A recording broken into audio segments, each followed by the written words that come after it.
c'est vrai que on est très attaché à la lecture de la Bible. Mais justement, si vous lisez bien la Bible, si vous faites attention aux textes, ces textes sont toujours mis dans des contextes pour répondre à des situations particulières.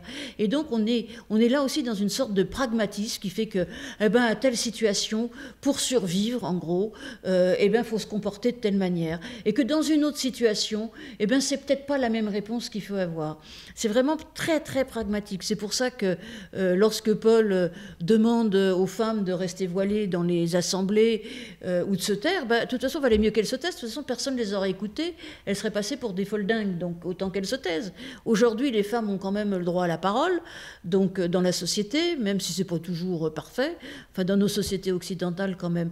Donc il est tout à fait normal qu'il y ait des femmes pasteurs, comme il y a des femmes ministres, comme il y a des femmes chefs d'entreprise, comme il y a des femmes institutrices, comme il y a des hommes sages-femmes, comme il y a des... Enfin, je veux dire, il y a une sorte de pragmatisme, de plasticité, on s'adapte.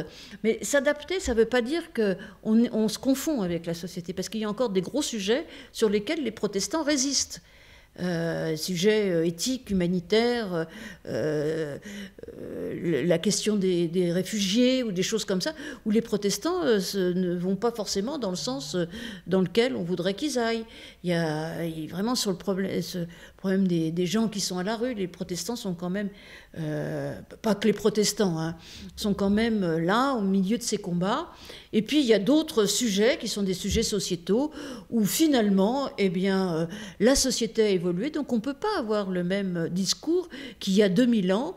Et de toute façon, il faut bien comprendre que le discours d'il y a 2000 ans était déjà un discours qui était contextuel. Et que dans la Bible, il y a des oppositions, il y a des contradictions. Parce que d'abord, ça a été écrit sur une grande période. Donc, et puis, les croyants, parce que c'est l'histoire des croyants, la Bible, avaient affaire à des situations différentes. Ils ont donné des réponses différentes.